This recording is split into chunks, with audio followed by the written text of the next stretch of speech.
Mr. Sassy was not liked by my parents when we first got together. Story time. All right, I'm going to set you a bit of a scene first so that you can understand when I delve in. It's also a bit of a how did Mr. Sassy and I first ever truly sort of get together. So, all right, Mr. Sassy was a bit of a player, to use that word, bad boy. He used to get into a lot of trouble, do things that he should not have been doing at the time.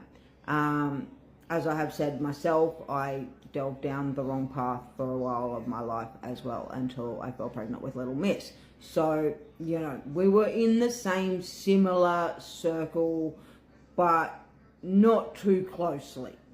So he would have been about 22, I would have been about 22, 23. He was about 27, 28. 5 years difference between us.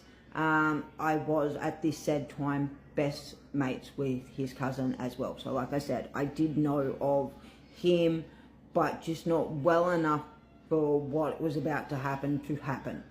So it was a Friday or Saturday night. Now, I used to go out to the pub every single Friday and Saturday night, as most people would understand, as a 22, 23-year-old, you know, child.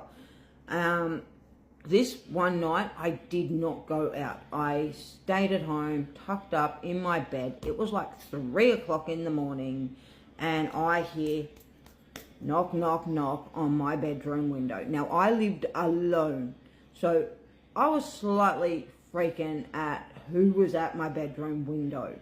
Anyway, I asked that question. Who is it? Mr. Sassy answered that it was him.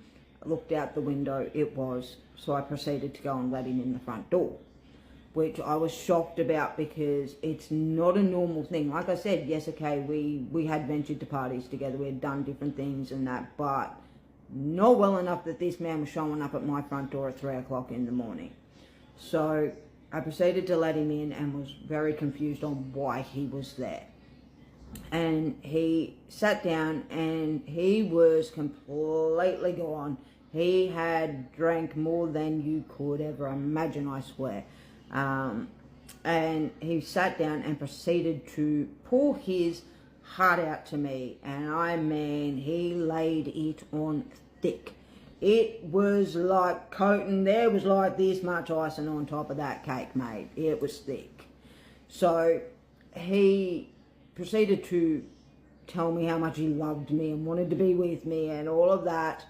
And I was like, I don't know how I feel, mate. So, yep, I sent him on his merry little way home. And